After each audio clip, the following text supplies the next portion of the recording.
So there are a couple of like villas that are really beautiful to see how they look like. Now they are rented for like weddings and different types of ceremonies and so on. And so tonight we don't have dinner included. If you're super lazy and you don't want to move from your room, which is completely fine, you can have dinner at the hotel. They have this kind of Italian restaurant called the Luigi, and you can have something like in that restaurant of the hotel. Or if you don't even want to go downstairs, you can just go before to the supermarkets, you know, so like buy snacks, fruit, whatever, and then just enjoy quality time, resting and snacking on some delicious things from the supermarket. So the supermarket is also like 2 minutes from the hotel. Okay, so that is the plan for this evening. When we come, and also this is information for the whole duration of the tour, is that during check-in in Germany they have different kind of laws and regulations, as you know. So for the check-in you need to sign those pieces of paper that you collected the keys. Okay, so it's going to be the same thing here and in all other hotels. When you come, either I will give you the key or the receptionist, then you'll have to sign a piece of paper that you kind of confirm the receipt excursion through the Hamburg harbor.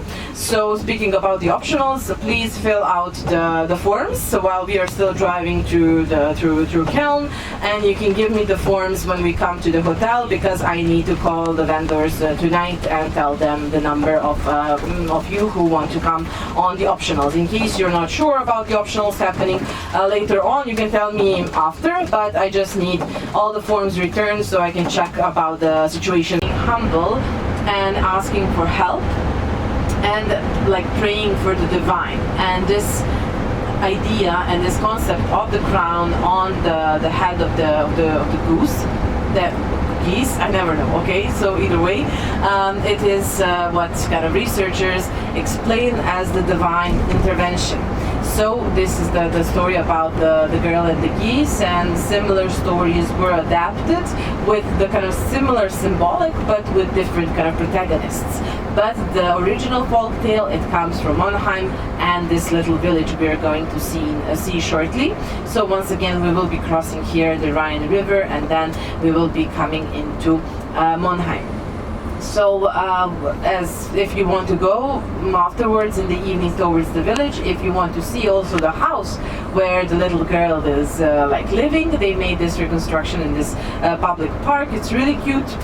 And you will see like a little girl, she's blowing the dandelion, and there are some geese around her. So that's like the symbol. And then you will also see in the pavement the footprints of geese, and if you follow that footprint, then you will just end up in the city center and the old town of Monheim. In Monheim as the village, it also dates even from the Roman times. They had and discovered, and archaeologists did discover some like layers of the Roman presence. I think, and if I recall correctly, they found a watchtower which was in Monheim. So there was a Roman settlement that was protecting Köln as being one of larger Roman cities in the province of Germania. So Monheim was just like a strategic vantage point that like overlooks and shadows Köln. But either way, nowadays we have the medieval remains of Monheim, and the medieval part of Monheim that you're going to see is more or less original, because Monheim was not devastated in the Second World War. And also what is really cute is that you can make really good photos in this main street in the village, as it's not busy, and I think it would look good on the Instagram posts or Instagram stories. So warm recommendation, and especially if it's not raining, you can like pose it in front of this medieval.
So you can see how it's spelled, Monheim, 3 kilometers, okay, throughout this girl and the geese. But in different cities across Germany, if they have a folk tale that is connected to that place, they use it in a way to kind of give the whole interpretation of the town. So tomorrow we will be stopping in Hamelin, and Hamelin is music and singing and so on, but definitely for Germany, folk tales is a very big part of their identity. So here once again on the right hand side, little girl on the bus station.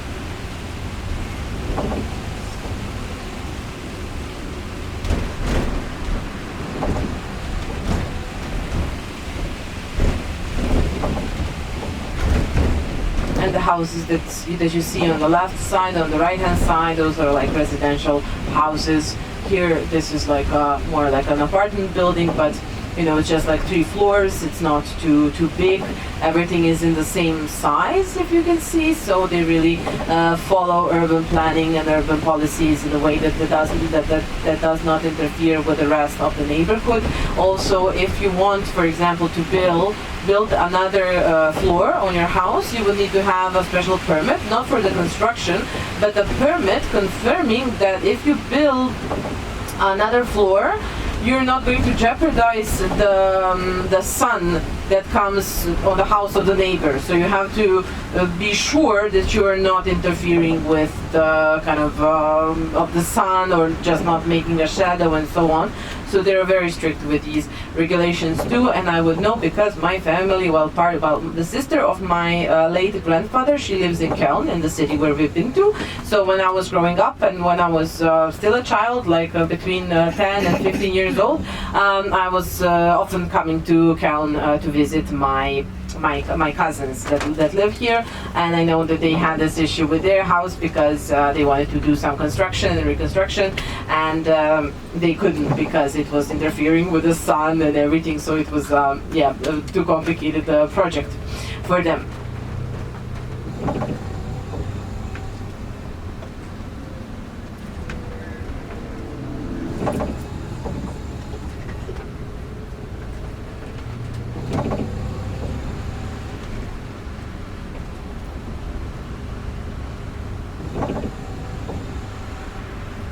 So here on the right hand side, that is like the beginning of the, let's say, like the village center. So it's not like the city center, it's more like a village center.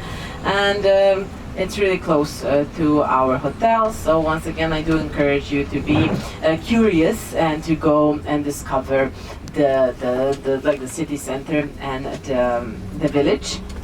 So you can really walk, it's very easy.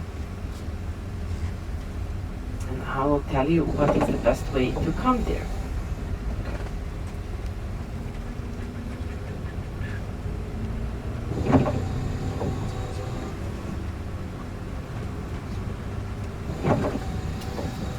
So our You're welcome. Oh, you're welcome. You're welcome. You're welcome.